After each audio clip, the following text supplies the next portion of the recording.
Hello, everybody out there in internet land. I am your friendly neighborhood dungeon master, David Armstrong, welcoming you back to bonus action, where friends don't let friends adventure alone. Shout out to Evelyn out there in podcast world. That's a reference to Fix It, because I listened to the episode this week. Evelyn's doing such a great job out there. And we are all doing a show here. We were just talking about like inside jokes, and I wanted to make one for me. Anyway, this is bonus action. This is our D&D actual play show. We are back here for episode 4. What just happened in episode 3? We saw their first battle, the incredible would-be heroes, the newly installed retrieval team, going after the Arcfire of Solardon en route to Daramon, the continent to the north. You all encountered, while on the boat, the Bold Mallard, name pending, thanks to a nat 20 persuasion check from Rory. The captain, Lindsay Benjawan, is considering other names and may consider, verily, all of them on the side of the boat.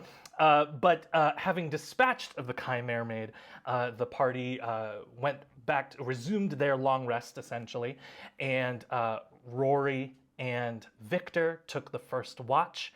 We got a very intimate and vulnerable moment from the two of them. If you haven't seen it, if for some reason you're jumping into episode 4, I don't know why you would do that. Don't do that. Yeah, that's weird. That's a weird way to binge things. Look, if they're going to watch the whole thing through, they can watch however they want. They can watch it however they want, yeah. But you don't skip the ads. You can do whatever you want. It's not Tales of Narnia. You can't just read it in any order that you want. This is the Horse and Its Boy episode. That's my favorite. That's my favorite one. My favorite is the Horse and His Boy. After that moment, your watch continued without incident, and we have one more watch in this evening. You probably arrive in port later in the afternoon tomorrow, or you're heading into like the early morning hours now. For the last watch, you have 2 left of your crew, Todd and Brick. If you'd like to, I'll take watch. Absolutely. Incredible. Also, just a side note, I always feel like no one on these ships ever does a watch for themselves, all right, guys? We always have to do our own watches here. You look over and the captain's like asleep at the wheel. Go ahead and roll perception checks for me, you two, and we'll see where we go from here. Starting strong. Dead of night. It's starting to be early morning, so the more early morning light is starting to creep in. Todd, what did you roll? I got a 6. A 6. And I got a 13. A 13. Brick. You can. You're starting to see like some very early morning birds starting to take flight over the Vestron Sea. You are starting to see some landfall on the horizon, and you can see the continent of Daramon. Most of the continent is dominated by the Weaverkin Peaks. Pretty tall mountains, so you can start seeing them even from a ways off, and having never seen it, I mean, you're judging just by distance. Like you'll probably arrive there a little early in the afternoon this following day. But I'll turn it over to you two. The perception checks, nothing of incident occurs. Can I I'm going to cast Detect Magic on the water, because I know we're having a lot of like phosphorescent stuff, just to see if like there's anything magical with that. Absolutely. As you do that, what color, because I know for Detect Magic, it is normally up to the caster, what sort of aura illuminates from a school of magic? What do you imagine Brick sees as abjurative magic? Like defensive magic? Yeah. Oh, it's the glint of steel. Oh, nice. It's very well crafted armor. I love it. So like slightly shimmering on the top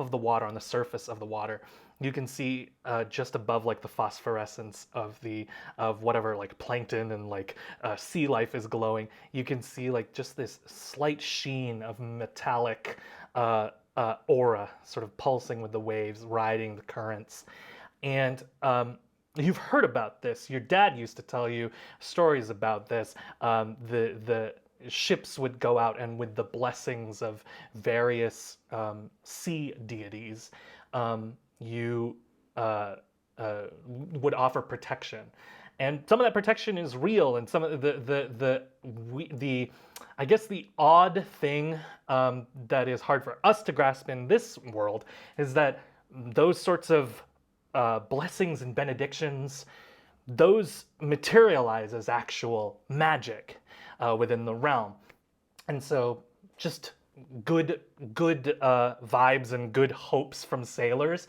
become part of this abjurative magic on the currents. And so you ride the seas with generations of sailors who have just asked for good winds, good fortune, and a peaceful voyage. And that sort of carries you safely to your port of destination. But I'll turn it over to your scene, if you would like. So, Todd comes over to Brick as he's casting. I think he's like, Brick's kind of just like looking at the front of the boat with like his goggles on, being like, wow, just wow. And you can also see, again, like you can see at least a league down, it's pretty clear water. So even with like the displacement of the waves and whatnot, you can see like some sea life swimming back and forth and like making way for the boat and whatnot. So Todd comes over and he's got a giant crab claw around his neck, like he's wearing it like a life jacket. And I imagine like a neck pillow. Yeah, exactly. Like exactly. I'm on a plane. He's just kind of like, it's like his comfort thing. And he's picking his teeth with a little narwhal horn, and he's like, "What you looking at?" Oh, just this place is so wonderful, isn't it? Just being out, getting to go out and about and seeing all the things that I've been told about. It's just wonderful. You really are having a good time out here. It's everything I wanted it to be. I gotta say, you were pretty impressive in that fight back there. Thank you. Yeah. You too. Oh, thank you. You threw her up, and that was really cool. She did a lot of the work. I just Yeah, she can fly. She can literally fly. Yeah, That's amazing. Quite impressed. I spent so long not being able to do what I can do, and so it's just really fun to be able to just be what I am. That's nice. Must be nice to be what you are, I guess. I don't quite know what I am, but I know that I'm here and I'm having a good time too. I'm doing what I'm supposed to do here, so this is a good time. You don't know who you are? I mean, I don't know a lot about who I am, but I know I'm me, so that's good. But I don't know a lot about me, so yeah. Well, I can tell you what I know about you. Oh yeah, I would love to know what you know about me. Well, you. Todd sits down and he like You're a good, sits down on the you're a thing and good he's like, fighter. You're very strong. Oh, okay. You are. Stop it. You're kind and considerate. Oh, I don't know. On a good day. And you can eat a lot. Thank you. That's pretty cool. Thank you. So you don't know who you are? Well, really. I kind of know a little bit. I mean, I know a little bit about my village and where I come from in the village, but I don't remember much else. So, Does that make you sad? not really. I don't know. I guess I never really thought too much about it. You know, what is it that great philosopher once said? I think, therefore I think I forgot what he said. But I know it was something that was about like being you. If you think you know you, then you are you. So that's me, I guess. But I am a little sad about it. I would like to know who I am. Sorry, what was the question? Honestly, I've completely forgotten. You have a way about you. I mean, is it like am I getting, because I have detect magic up, is there anything I'm getting from him that like maybe his amnesia is magic induced or I'm going to Yes, I'm going to say no roll necessary. Your detect magic. You sort of get distracted and like Todd like weaving this like stream of consciousness sentence. You have inadvertently like sort of left detect magic just running, and as you turn to Todd, you can see like kind of in the back of his skull, you see this like magic. What do you think? Enchantment magic. What do you think that would be for Brick? Like what aura would? Enchantment magic is just it's bright blue flame. It's the hot, like in order to like really enhance an object, you have to go as hot as possible. So it's blue flame. And you imagine like moths drawn to flames. Like the brighter and the hotter they burn, the more attractive they become to these moths. And these thoughts, these memories, these recollections are drawn to these fires that just destroy them. And you can see this fire has overtaken something within Todd that is blocking memories that maybe he possibly had at some point. But outside of that, you see that it's some sort of an enchantment magic. I would say with detect magic, you don't know much beyond that, but you get a pretty good feeling that like, yeah, this could be some sort of relation to magic. I don't think I tell him about it.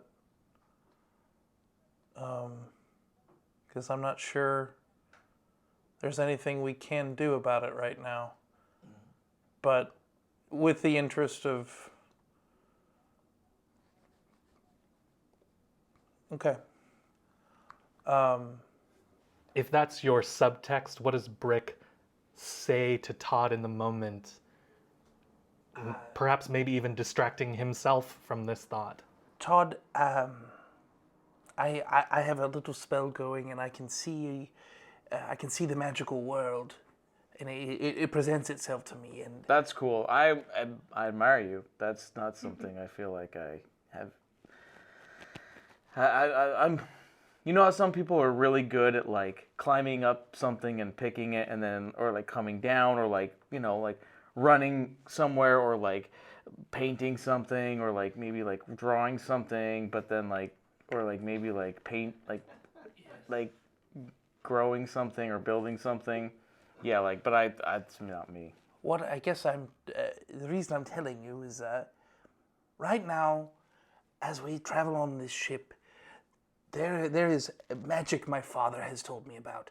Our boat is protected by thousands of prayers and spells from seafarers from many generations even past. It's incredible what's at work here just casually.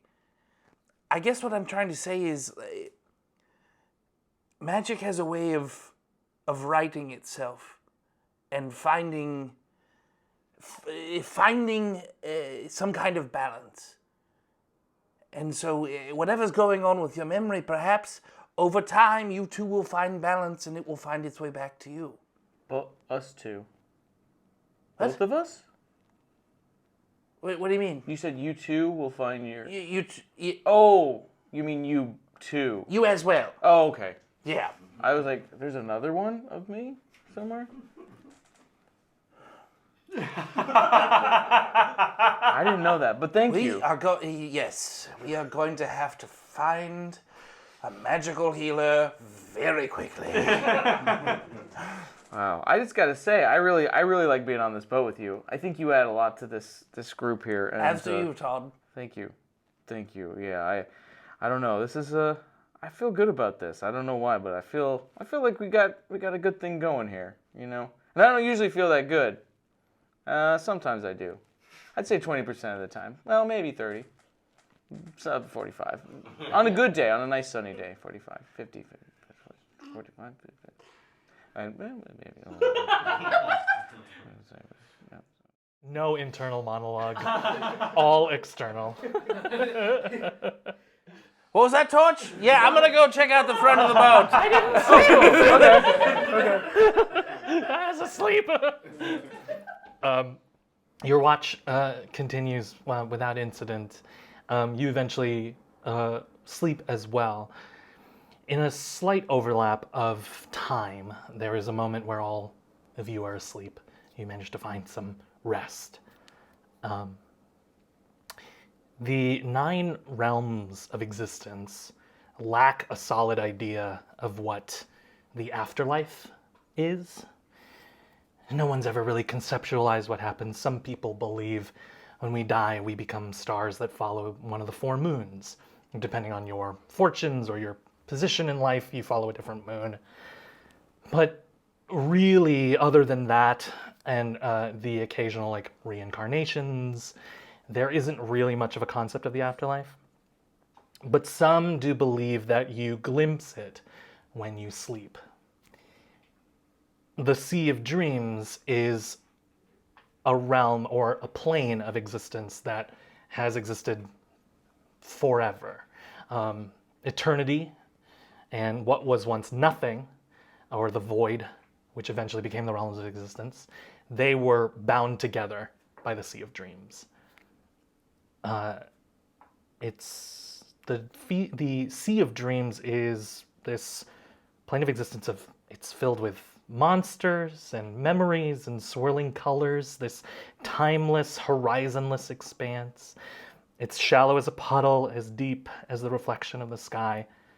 It's a plane so vast that you yourself could dream all your life, and you would never encounter anything that isn't your own imagination. But the Sea of Dreams also, since it was once part of the void and eternity, flows in and out of reality. And it's a plane made of everyone living and everyone dead, and their subconscious. So sometimes they're consciousnesses as well. Everyone has hopes, fears, wishes, expectations, regrets. So, what is real? I will leave it to the viewers to decide as we enter each of your dreams. Victor, you're walking through a familiar, overgrown corn and wheat field in Edgewater. Eventually, as you navigate through this very thick thicket of stock and wheat, you come across a very simple, humble farmhouse. Familiar farmhouse. And suddenly, like as dreams are wont to do, you shift perspective. Suddenly you're standing on the porch of that farmhouse and you're looking at where you were just standing in the field. You can see the gap where you were, like, sort of blows in the wind and removes any trace of an existence there.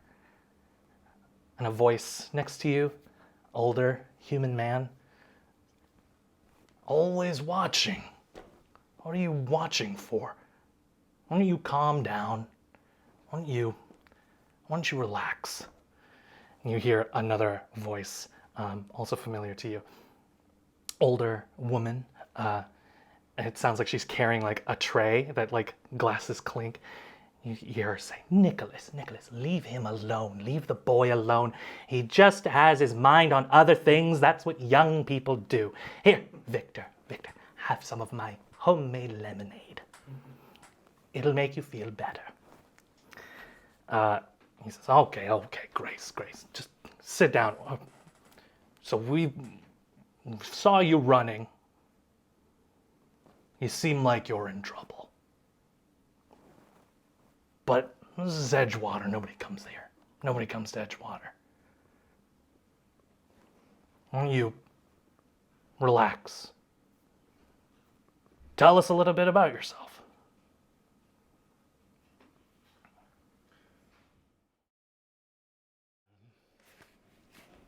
Yeah, I am in trouble. I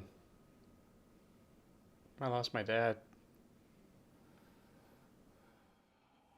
He looks back at presumably his wife, and she goes, You know, our oldest daughter, she had a son, and then they lost him during some conflict now. Seems so long ago. What wars even matter? All you remember is the violence and devastation left behind. I'm sure your father was a good man. And you see Nicholas sort of turning. He's grabbed a glass of lemonade himself.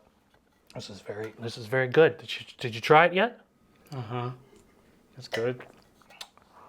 Ugh, splashes up on you unexpectedly. Well, I'm sorry that that has happened. Well, you're welcome to sleep upstairs. Our son's room still, still made up for him, so you can stay as long as you like. This is like 12-year-old Victor. We can see him kind of like, thank you. Hey, you'll be all right. You'll be all right. There's a I don't know if you like it too much, but there's my son left. I don't remember what he called it. Sword, some a breaker sword. I don't know. Grace chimes in. I think it was a thruster sword. Ooh. Sounds violent. Ooh. Nicholas, Grace, calm down. Don't scare the boy. The boy's been through a lot, clearly. Yes, you'll be all right. You don't have to.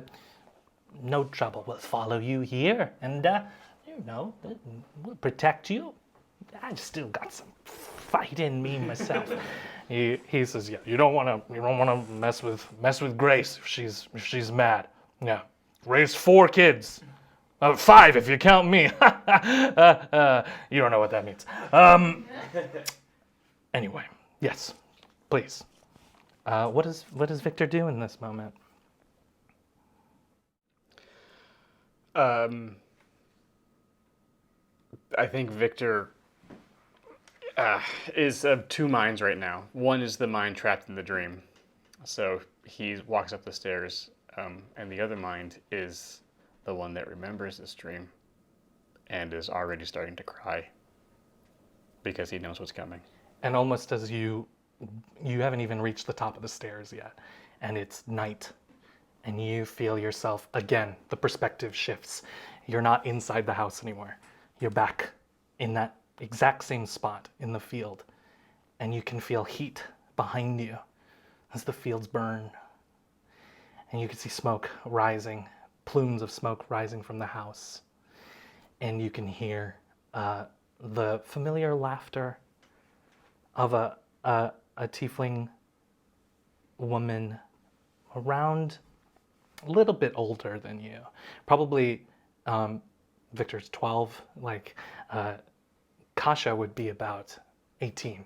She would have been another reason that she's always been a little pissed about this, is that she was of age to take over. Even in the interim, she could have handled the Z Knights without you. But you hear her laughter, and you hear other folks from the Knights, familiar voices, familiar laughs, burning this house. What does Victor do?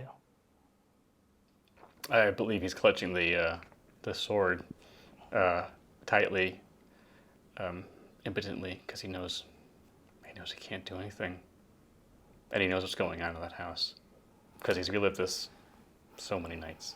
And you hear Grace and Nicholas, detached voices just on either side of your head. Run, kid, run. Don't worry about us. We'll be fine. Victor flees into the fields. The dream ends.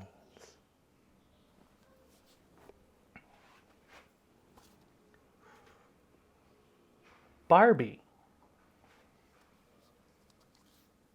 you are walking down an unfamiliar path. It looks like a cobblestone, like small pebble stone set path. You can see familiar flowers from the fairy circle that you walked into the day you discovered your powers.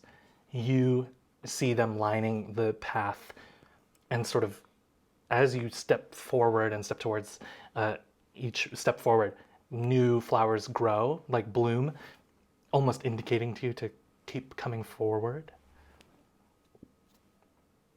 Eventually you find this well, a rounded brick stone well, wooden roof and sides. And suddenly that roof and siding ignites in this fey fire, this bright, color-changing fire. Instant burn. There's no like cinder or embers around. It doesn't catch anything else on fire. It looks like it was solely this, almost like a magic trick. Rising from the well, a familiar figure, sort of hunched over this elder-looking female fairy. But her face is emaciated, almost skeleton-like, and just empty eye sockets, this empty nose, and this mouth pulled back so you can just see all these teeth, obscured slightly by this veil that she wears. And she has like, as part of the head, as part of the forehead, you can see these like horns, extending from her face. And she smiles at you, and you can see like a couple of long teeth, like these long incisors, like overtake most of the mouth. And so when she opens, they like almost just stay in place as she talks to you. She goes, hello, Barbie. You have returned. It seems you've done well in your fight so far. Yes, yes. It's been very exciting. And the power, it has served you well, yes? Yes. It's, well, a little strange. It's just been, these like octopus arms, just, whoopah. It's very exciting. It's a little unsettling. A little unsettling, but a little exciting, isn't it? Yes. So you see what power can do for you, yes? Yeah, I think I'm starting to. Thank you. You're welcome. You're welcome. Is there anything that you desire? Anything that you are looking for yourself? Oh, well, I mean, nothing much, just I just want to help people. So, just like best I can do to help people, you know what I mean? I feel like I'm getting stronger, and I'm doing good. But I just want to be able to make sure everybody else is okay. Putting others before yourself, yes? Oh, well, I mean, Even at the expense of yourself. well, I'm not Yes? that important in the grand scheme of things, right? Like I need to. Oh, no. And you see this hand like reach out, and like the Dementor style, like this like flowing robe, and just puts this you feel like this light touch on your shoulder, but it's like a ghost, like a chill runs through your body. And no, you couldn't be more wrong. You are so important. You will be the most important part. Of what? Don't you worry about it. It's not for you to think about. Okay. You'll think about it. Yes, I've already thought about it. Oh, okay. And you'll tell me later? Yes, I'll tell you about it later. Good. That's what I will do. Okay. This is a fun talk. You seem good. Was it fun? Yeah. Did you want to throw a wish into the wishing well? Oh. Well, could I? Is that okay? I mean... It is my well, but I will share it with you. That's really nice. As Thank I've already shared other things with you. Yes, you're very generous. Hmm. Yeah. You could see that she just sort of floats to the side of the well, and she stays at the same height, but she's now just floating in midair next to the well. What do you throw in, Barbie? A wish, right? Or is it like a physical, like a lock of hair? You know, what is It is whatever you want. I don't get it. Okay. She takes a lock of hair and goes, I wish all my friends could be protected. The hair inside the well burns like the siding and the roofing did. And she smiles. Good choice. Good night, Barbie. Sleep well. Oh, night night, you too. As you barely say you too, and you're already back asleep. The dream ends. Done something terrible. Uh-oh. Brick. Your turn. Come to the principal's office. Brick, you're in the hills of Jor, back in your continent. You're not in your ancestral homelands. You're somewhere else. The mountain range in between a lot of the regions is mostly considered neutral ground for the dwarves. It belongs to the clans as a collective. It's one of the few things that all 7 clans agree on. But you're walking up into the hills. It's like early morning, so like the sun is shining down on you. You crest to the top of this hill and you can start looking out. You can see scenery familiar. Some things look similar, but not what you know personally, you know. Just similar design, similar architecture, similar layouts. And you feel a bit tired, feel a bit like, you know, it was a longer walk, it was a steeper hill. I mean, the dwarves call them hills, but they are very much like sheer mountains. And they just sort of call them hills like I'll like show you a flippantly. mountain. You want to see a mountain? Yeah. Let me show you some fucking mountain. But you sort of hit this point, like just like above the tree line. It's starting to get a little cold, a little windy, but you're still feeling a lot of the sun. And the shade that you've sort of found yourself in, you're sort of leaning against this shade, this rock, and you suddenly feel the rock like breathing against you very slowly. Doesn't seem to be like bothered or harassed for a moment, but you can feel it. What does Brick do? Hello? Hello, hello, hello. Hail and well met. Hail and well met, hail and well. This huge face turns down to you, and this forge giant looks down, long beard, white, bald on top. It looks like many like decorative braids in this beard. You can hear like somewhere in the distant background all of a sudden just like forges, like hammers hitting anvils, and you know from the legends instantly. This is Torkanath, the Supercilious, the Forge Tender, one of the ancient giants, one of the original of the old clans. And Torkanath kind of looks down at you. Oh, hello, Brick. Hey. Why aren't you at the forge?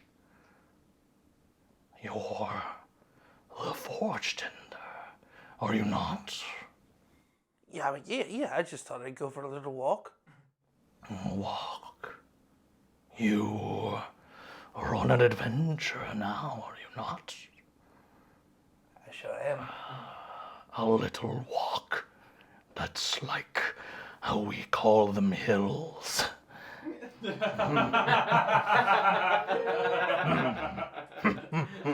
He sort of barrels you over a little bit as he laughs. Like you feel like the thing that you're leaning on. You know now that you're like kind of like he's sitting cross-legged, and like you're like against his like lower torso.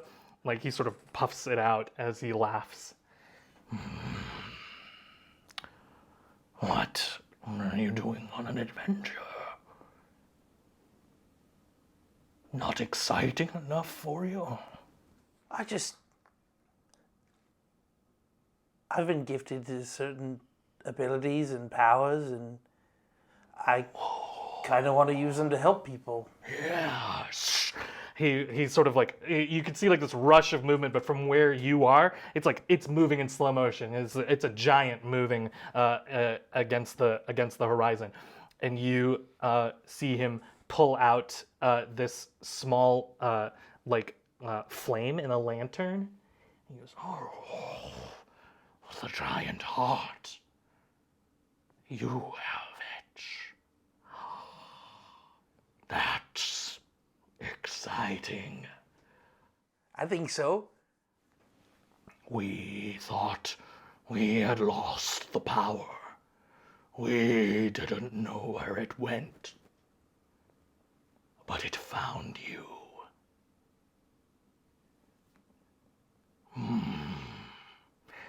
That is good. But it also means that it will be needed. What sort of adventure are you on? We're trying to find the Lantern of War for Alistair McAlpine. Have you met him? He's really cool. He's a great guy. You hear like this forge giant starting to move, and you can feel him next to you starting to stand up. The Lantern of War. It has returned. Yeah, but we're gonna go get it. There is no containment for the arc fire. It will destroy you. I mean, I'll wear gloves. Why did you want to adventure break? Do you know where all heroes' legends end? Safe at home with their mom and dad.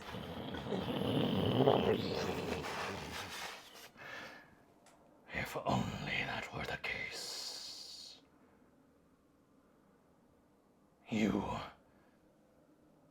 And you can see him start to change attitude a little bit, and like next to you, a giant tear like falls from his eye, and just like a small lake forms next to you. And he looks at you. He says, "This is not a gift. This is a burden. I am sorry that you must carry this burden. I can only apologize." You don't have to apologize for anything.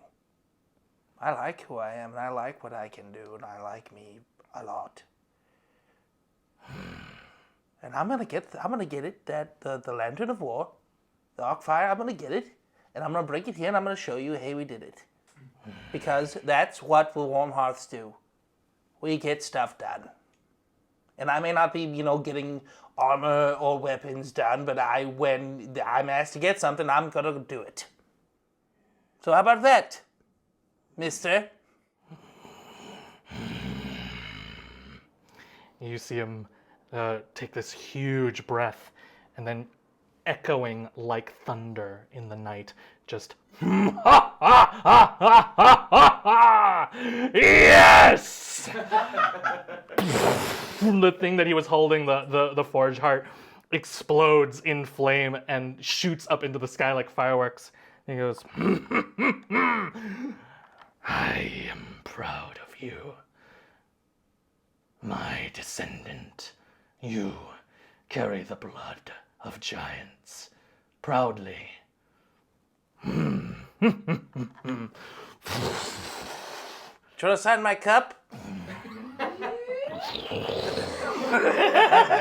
There is work to be done. You awake, or you return to sleeping. You return to the realms of existence. Just lightly, I think you fall back asleep almost immediately. But just for a moment, you wake up and you see the cup, and you see Torkanath, the supercilious, in giant runes, etched on the side of the cup, and it looks like it just finalizes, like the last like engraving finishes, and it is etched on the cup. And I imagine before he falls asleep, Brick kind of like looks like has Torch look at it, be like, talking outside my cup, so you know, and then goes back to sleep. As Torch like turns over on the hammer, you hear him go, "I met Torkanath once. Yeah, big deal. I'm from the Forge Heart." He's kind of like my dad, but like not really, you know. Just saying, I'm pretty cool.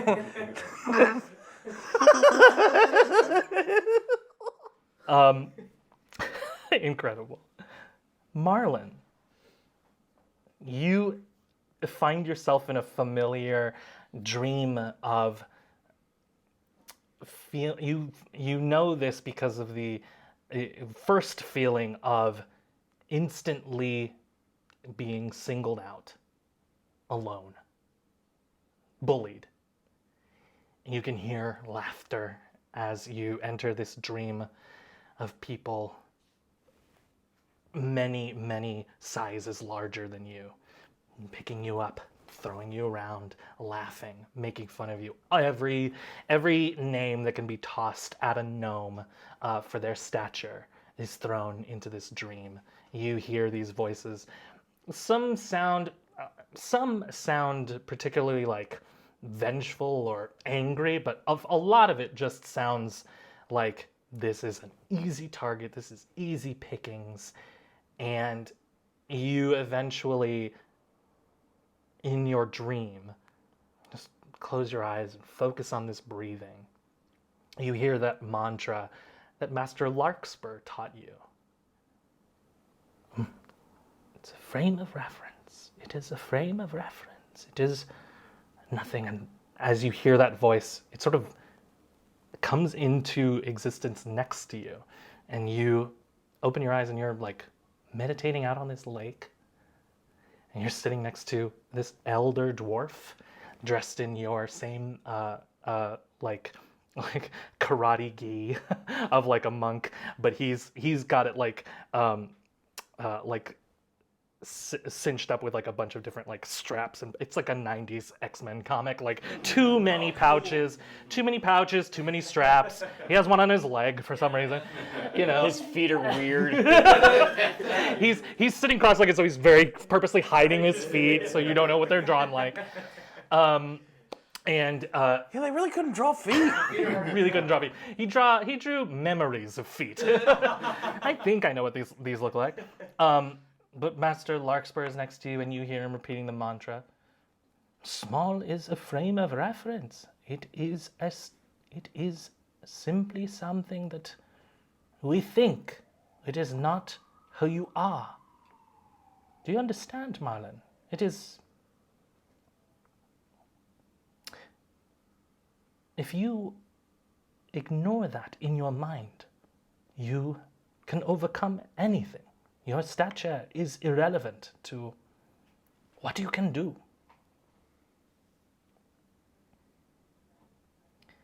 I'm sorry that you have not been able to find any other place of belonging, but you are welcome here always.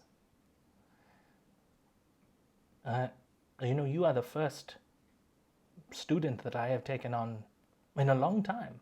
all of these other, he sort of points, and you can hear like laughter, and you can see behind you like these other monks like running around, different lineages, different species, sort of having a good time, sort of pretending that they're meditating.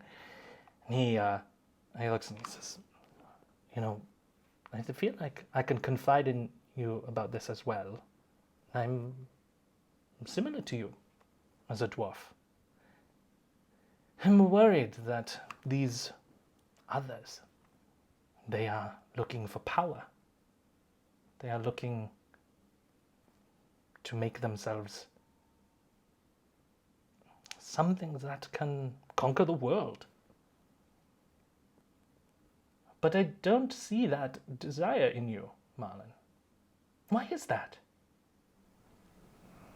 I don't know. I was just don't want to be alone. I just want to belong. Well, I fear that I am not here for much longer. I am worried. I'm advanced in years. I hope that if not here, that you find your place to belong. And I hope that you don't have to fight for it.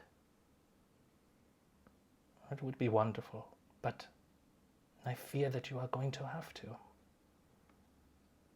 And you see him like knowingly sort of look back at the other monks, like, and you get the sense, as you have before, you've had this conversation with him. You had this conversation at one point in real life. He's worried and he doesn't trust the other monks of the temple. And it starts to linger with you for the first time. Did they really go off? Did they really exclude you because they didn't like you? They thought you were less? Or did they think that you were more powerful than them? Did they think that you, of all of them, would be able to take them down? And that's why they didn't want you on their side. They had to exclude you. They had to not make you an ally at the risk of making you an enemy.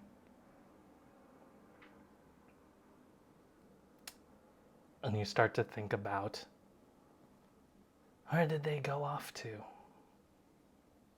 Why did Alistair want you specifically to join? How much of all of this was coincidence? Master Larkspur looks at you. What are you thinking about? Tell me your thoughts. I don't know. Do you know where they went? You can see they're gone now, so when he looks back, what do you think they're trying to find? If you are trying to find a place to belong, maybe they are trying to find what belongs, or what they think belongs to them. I'm sorry, Marlin, I wish I had left you with more answers. Maybe someday you will find it in your heart to forgive me. I was never mad at you. Well, that is going to bring me some peace, hopefully, in whatever's next. Remember the mantra.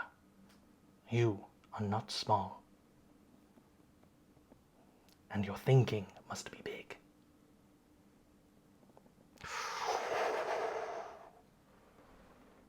The dream ends. Rory, you dream of something relatively recent in the few hours between returning from the train, debriefing from the Madwind Asylum road train with Victor, and a few hours before assembling with everybody and getting sent out on this mission, Alistair pulls you aside. Rory, I'm sorry if you need to, get some rest. I know you must be tired. He sort of picks off some of the viscera of the monster that's still on you. You missed a couple spots. Would you mind? There is No, I do not mind. Wonderful. I'm the intern. That's why I'm here. To help. Wonderful. This elder elf takes you into one of the rooms in the U-shaped building. Away, you pass the conference room, you pass the medic bay, and some of the artifacts are there. And there is a room that's sort of roped off, and you could see this like on the placard that's on the door, and it just says simply the Sisters. And he sort of takes you into the room, and you could see a bunch of different artifacts, a bunch of different like religious iconography to the Sisters of the Weave. They, in the mythology of Wild Country, the god of magic gave magic to the world, and then in order to cultivate it and preserve it, he called what were his children, it would eventually be the 9 sisters. And he brings you over to some of the iconography starts to look familiar, and a lot of the like purple, all of them are associated with color, and you're brought over to like this corner that is like a bunch of purple memorabilia, and Alistair sort of tentatively picks up this hand mirror. You can see like this gold leaf embellishments on the side, clear glass, and then you note that you can see like when he like moves it in front of his face, there's no reflection. And he sort of turns it down very quickly, hands it to you. He says, if you wouldn't mind, just to sate my curiosity, this is the mirror of Eden, a recreation of the mirror that the sister Evalia holds. You've probably seen it. And he actually points back, and you can see like a poster, like one of those like posters of her, and it's this tall, statuesque, humanoid figure, but the features are kind of stretched out. The face is like oval and featureless, and it's sort of looking over its shoulder. Like the photo is from the back of this humanoid, ostensibly female figure.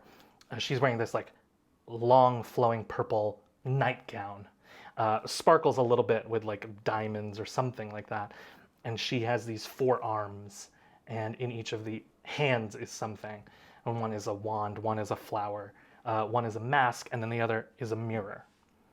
And in the mirror, you can see on the poster, you can see a face that's like reflecting back. But there's enough of the profile of the head itself that there's no features on the head. It's only in the reflection. And so he sort of indicates the mirror. I would like you to tell me what you see when you look in the mirror. Can I roll a check to see how bad an idea Rory thinks this is? You may roll an insight check. That is a 10. It is a 10. I think you're torn between the curiosity and the pull of the usual pull. Although you do feel it a little more, I'll say with a 10, you do feel the pull of this is a terrible idea. Yeah, I think the minute he saw like where he was like magic items, cool, and then the sisters and kind of forcing himself every step. All right, he will kind of raise it up, kind of mirroring the poster, and kind of turning it away, and then at the last I kind of turn it kind of in place of the mirror on the poster. And unlike Alistair, you see looking back at you, an adult burgundy tiefling looking back at you. Your same eyes, no acne, horns fully grown out. Instead of the goggles, it looks like he has like these like designer glasses that are sort of like roped underneath his horns. Very elegant looking, and you can see just like at the edge of the hand mirror, you can see like a little name tag that he's wearing. It says Rory, and it says manager.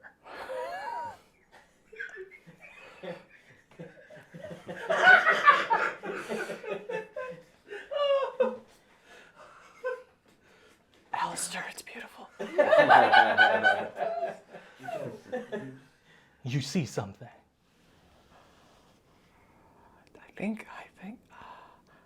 I see me.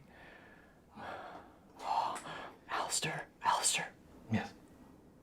I'm cool. You hold on to that, and Alistair doesn't say anything. What you don't see, but what I will describe for the audience, is that Alistair, like alarm bells get raised. Alistair's eyes go wide, and you can see the slightest bit of panic on his face. Rory? As he says Rory, you sort of look in the mirror again. The door that you came through to walk into this room, there is a face looking at you in the reflection from the door, just like on the side of the door jamb.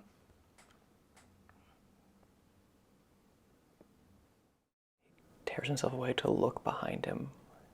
You look, and there is nothing there. Right back to the mirror. The face is right here at the mirror, looking at you. And it is a purple, almost featureless face, just these like long, narrow slits for eyes, just like a triangle for a nose, and then a mouth that doesn't move as it speaks. It says, "You seek truth. You have so many mysteries about you."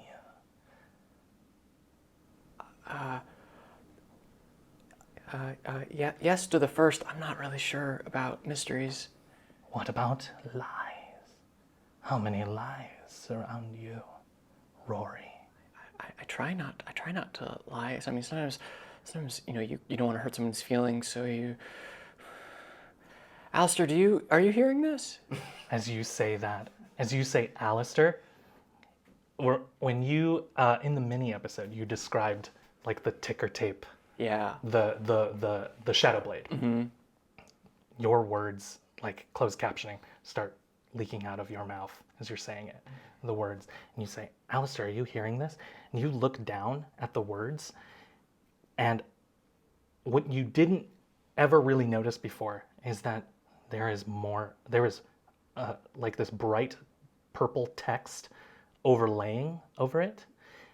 Over and over again it says lies, lies, lies, and then it comes it like splits off from your mouth to hers in the reflection.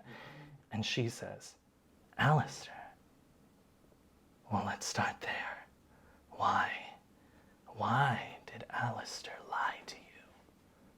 What else is Alistair lying about?" I don't know. What is he lying about? He knew. The mirror brightens. Does Rory say or do anything as that happens? I just kind of, he still doesn't know if Alistair here, but he just goes, "Knew what? What did he know?" The mirror starts to burn hot in your hands. As a tiefling, it breaks past your resistance. Like you feel it, but you can hold on to it. You can try and hold on to it. Oh yeah, I'm gonna try and hold on. Make a Constitution saving throw for me, please. My Please do strong it. suit. Please do it at advantage. Okay. I'm gonna do the same. I'm gonna do his die. Okay. He's left-handed. Left hand. Okay. Okay. First one's 17. Pretty good.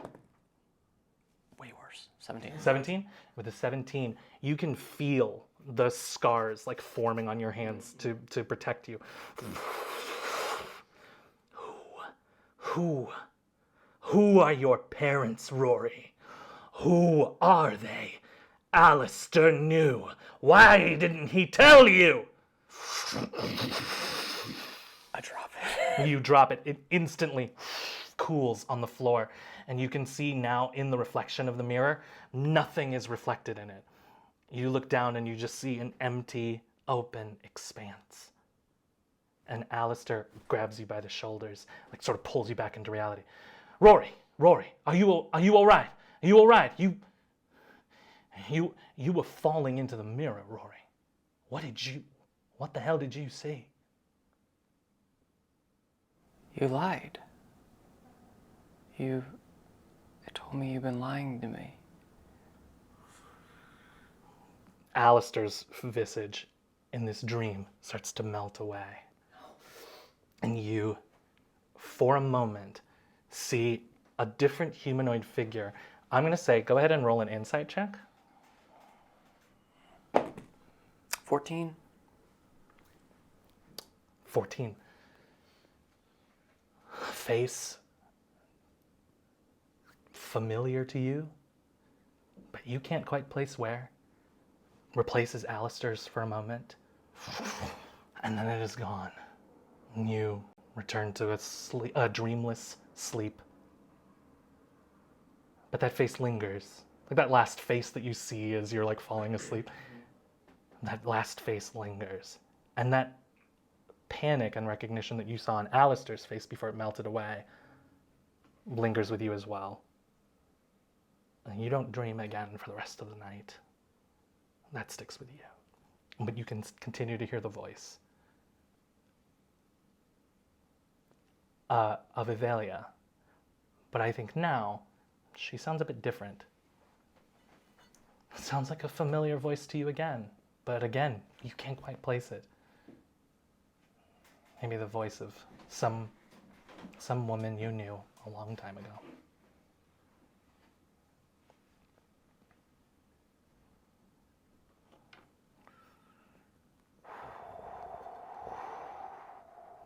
Todd. In a dark,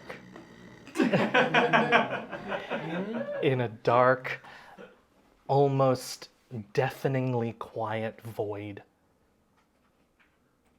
you find yourself standing, walking in the darkness. You can't see your hand in front of your face. You blink and it makes no difference. You see nothing.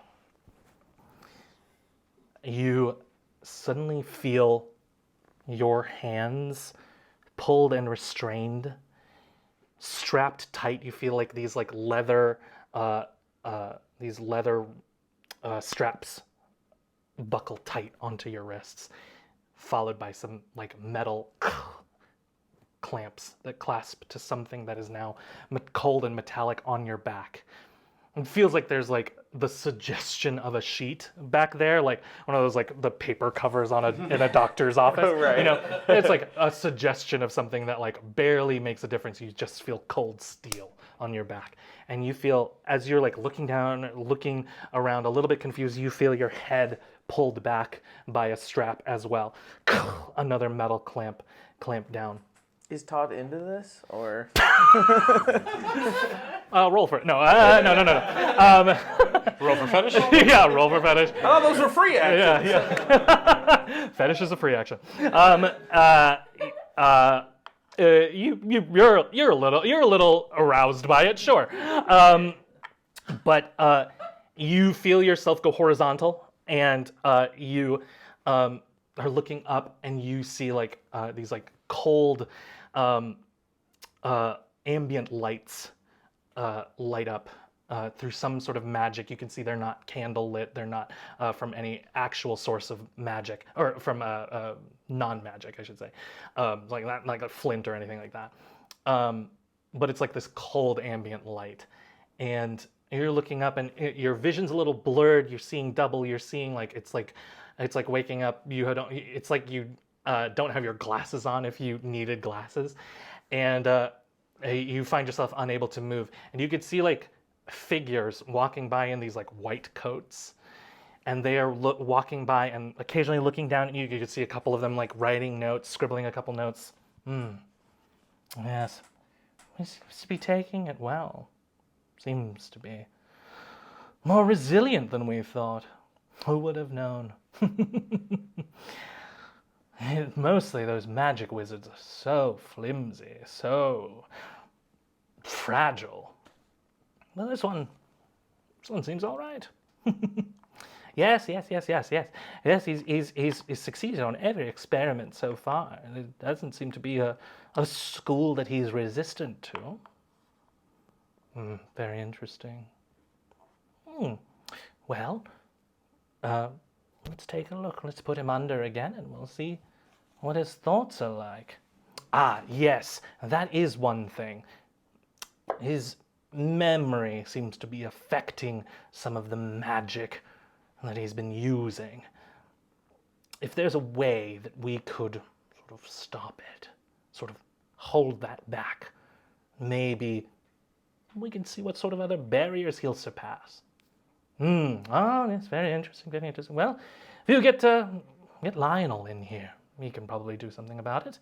You know some old tricks. You can hear like a couple people like yell.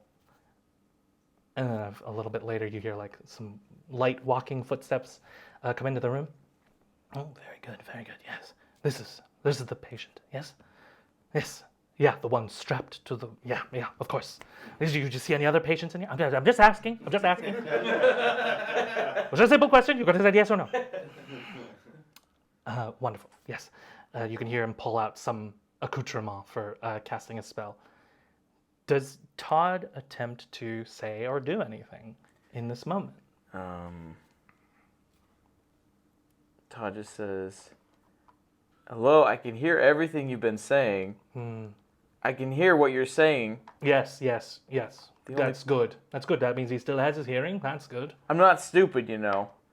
Are you talking about me? Mm-hmm. Oh. No. And you see a couple of the faces appear in front of you. Of course you're not stupid, Todd. Of course not. Only one of the brightest of this age. Okay, well, We'll just I don't see know about that. We'll just see how far that can take you. What do you mean how far it can take me? Why am I stuck to this? And you see the faces like disappear. You can continue talking, but they are ignoring you now. I feel like Todd is just talking, Yeah. just to keep Sure. talking. As you're talking, you feel some spell hit you. And in your distant memory, in your vague recollections of things, you know that spell. You remember this spell from magic. You remember nothing.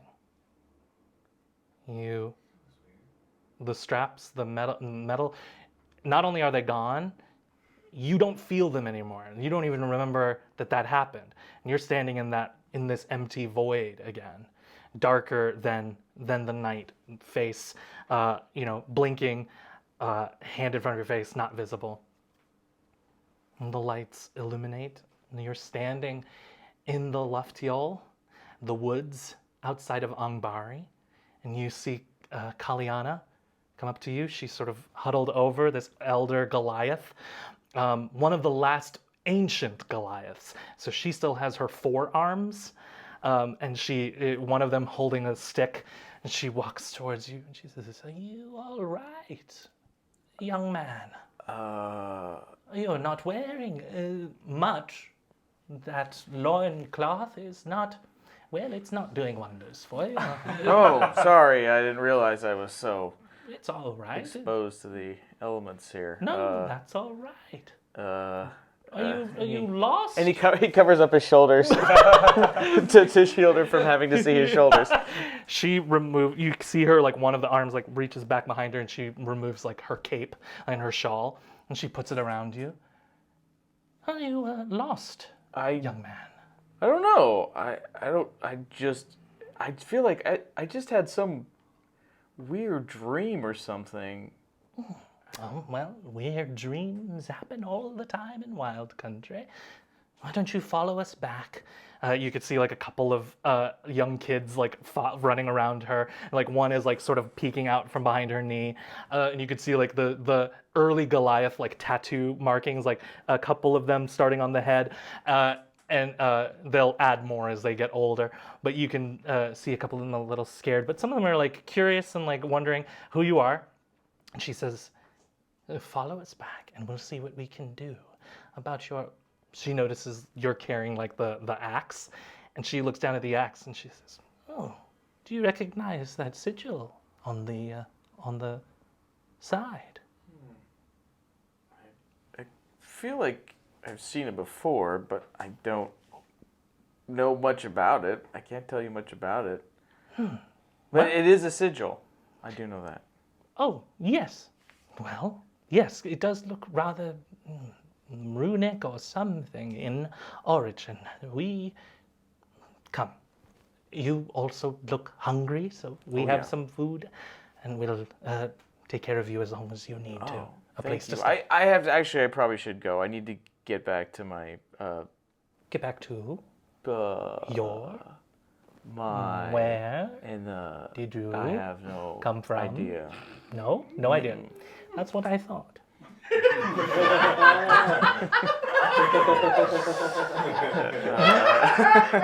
I'm an old woman, Todd. I know. I've been around. Wait, how did you know my name? Is that my name? Oh, I don't even know. curious. I haven't, I can't even honestly tell you what my name is. You just sort of looked like a Todd. Okay. I like Todd. It sounds nice. Has a T in the beginning and a D at the end. And an O in the middle. And another D. Oh, There's two D's Ds. in Todd? Oh. I'll teach you a couple things. She sort of puts her arm around you as she walks you back towards the village. The dream ends. You all awake early in the morning. The ship sailing peacefully. You hear, just as you're starting to wake up, you hear the helmsman, "Land ho!" And you can see just a few miles away the coastline of Darman, the port city that they're heading to, which is, oh boy, my notes are an hour ago. Solwell. So you're arriving in the port city of Solwell. It's a very humble port city. It's really not even a port. It's just like the most accessible beach on the coastline. They should call it Smallwell then. They should. Tom Welling is there.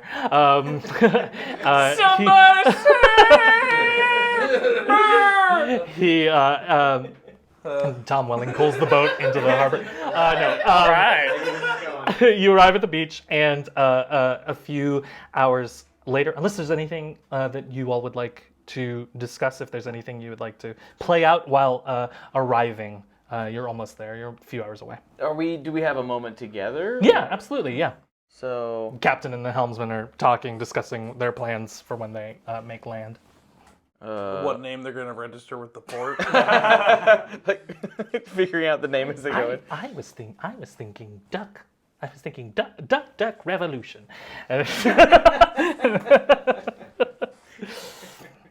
Yes. So you have a moment to yourself.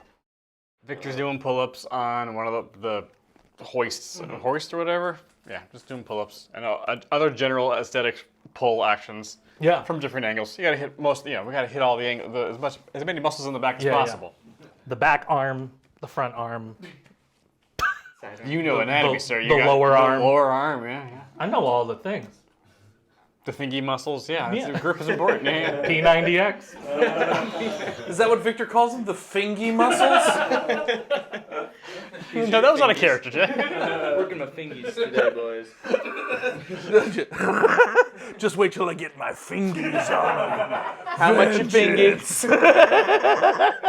Just one silly thing. Oh, you won't tell me where they are? I'm gonna take a fingy for every time. I'll let you pick which fingy. Yeah, you have a moment to yourself. I feel like are we all together?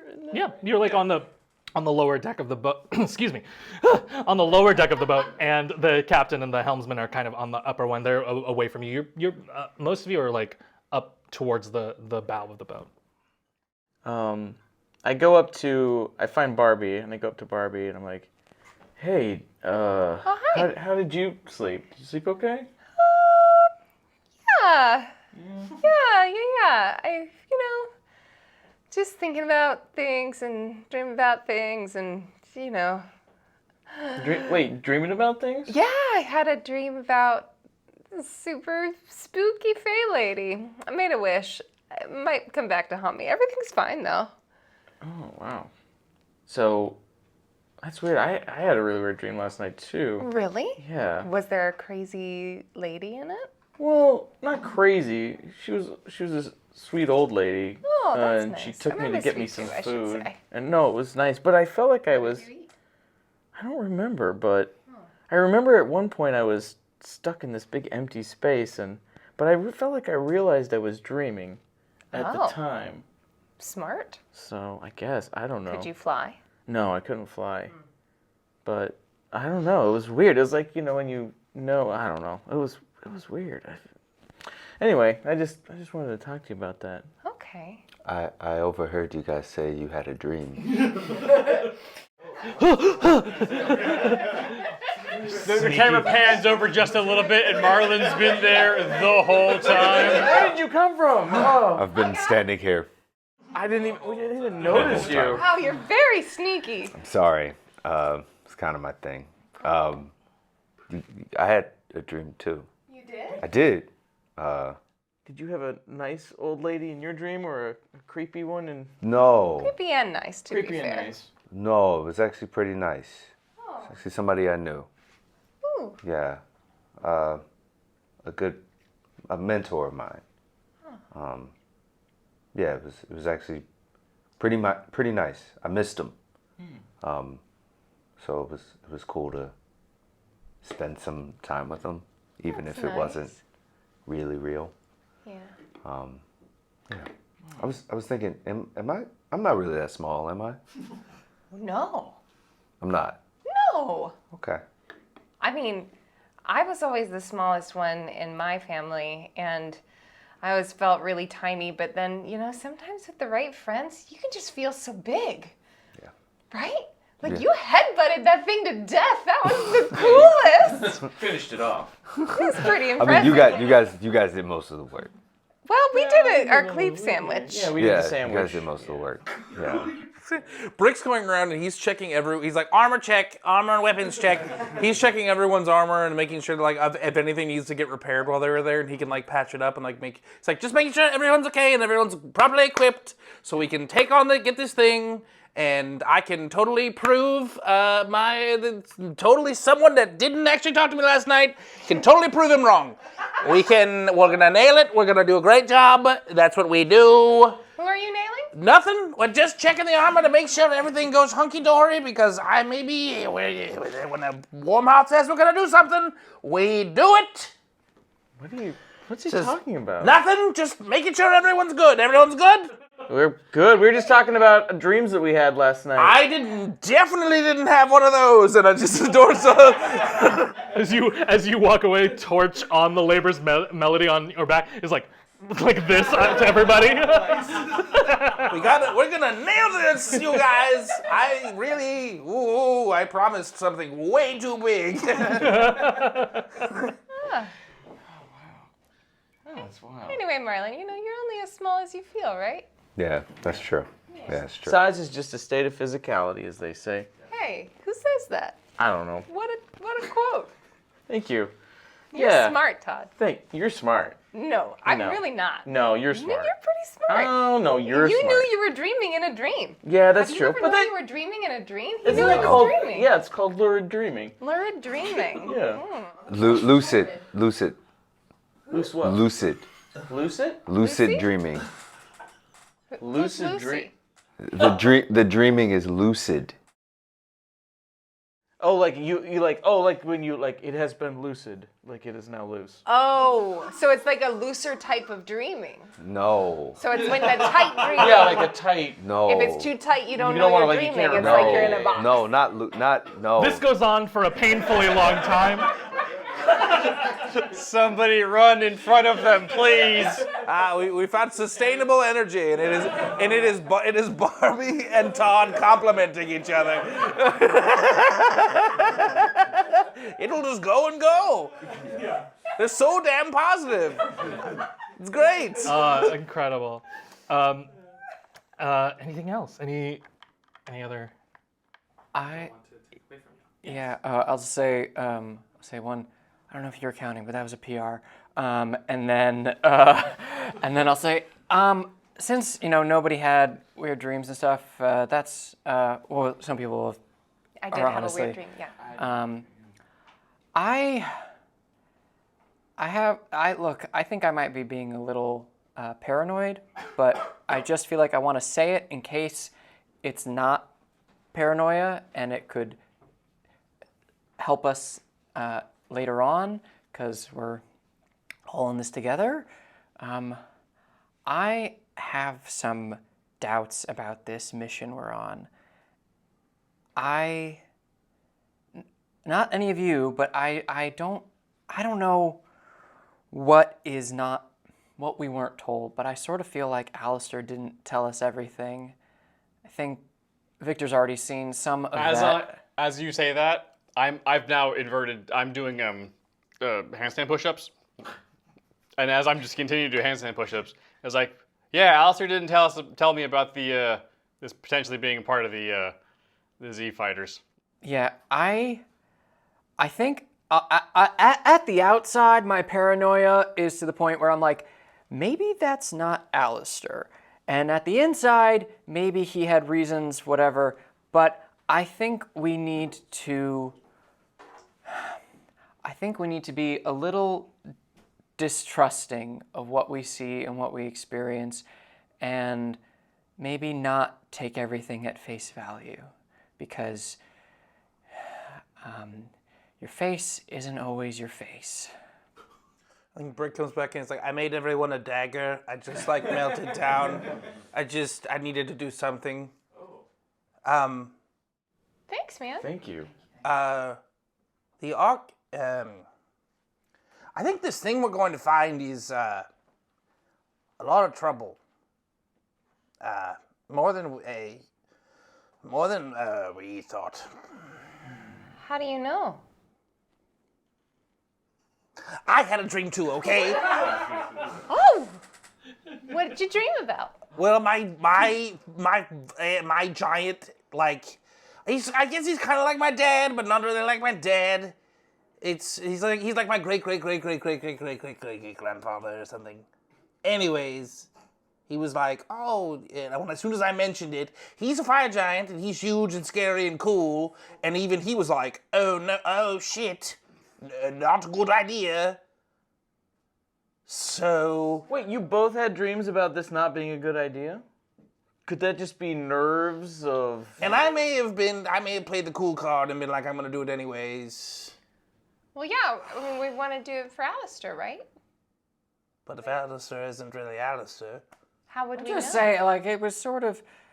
Again, I'm not trying to harsh the vibe... but I frankly did not want to be here. Not because I just feel a little out of my comfort zone, but we're here, we're doing it. But I just feel like we should continue with some caution if we're going forward, because there is a dangerous magic item out there. It certainly seems. So Victor is done doing his handstand push-ups at this point. He's got that nice, he's got that sexy glisten going. Sure. The sexy morning glow. Oh, yeah.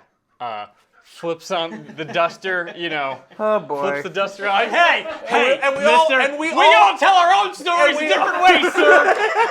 Hey, don't you fantasy? It's fantasy. And we all...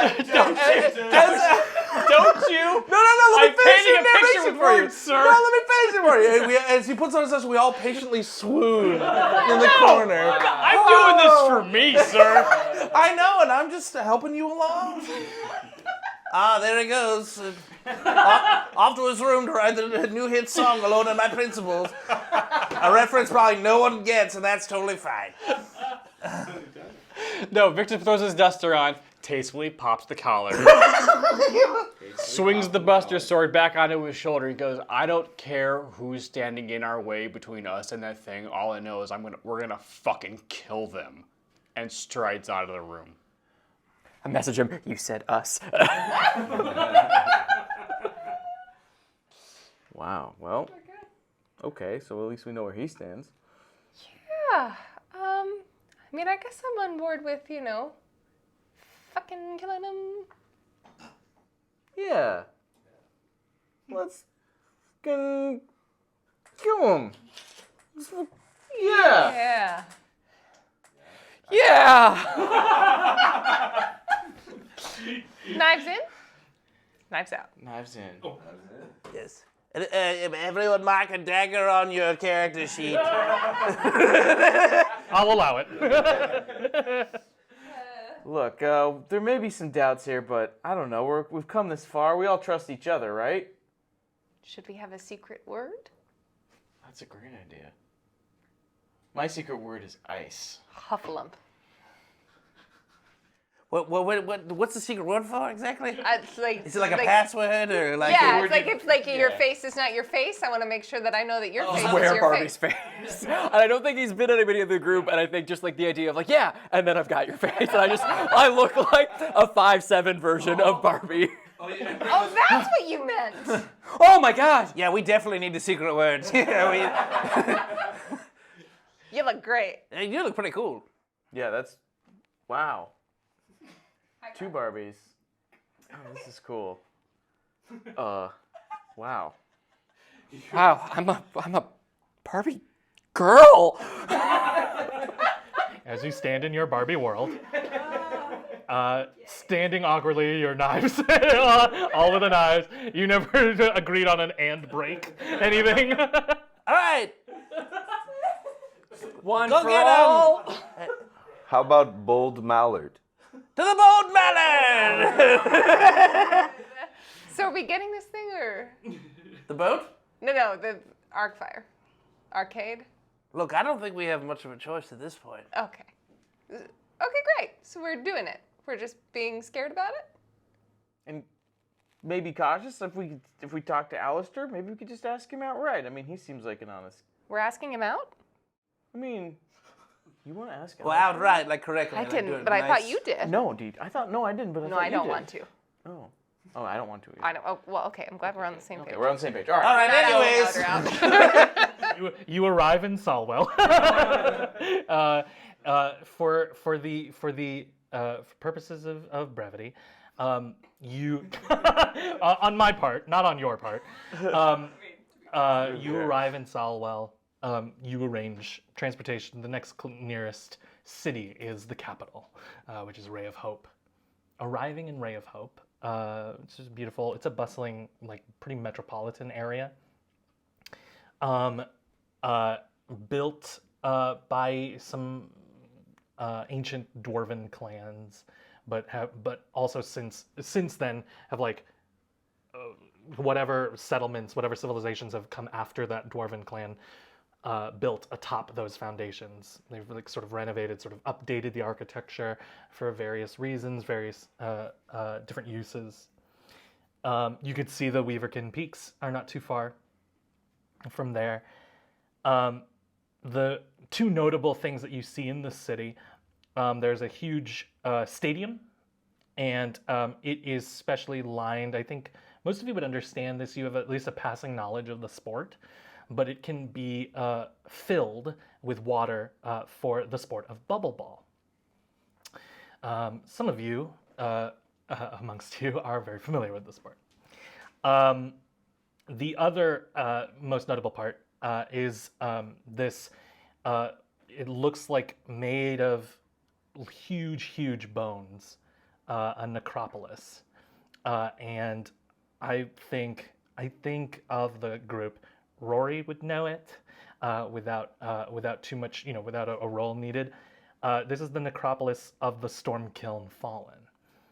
When the World Weavers, or the dragons, first were shaping the world, when Primordia was going to become the 9 realms of existence, and Primordia was going to be split up.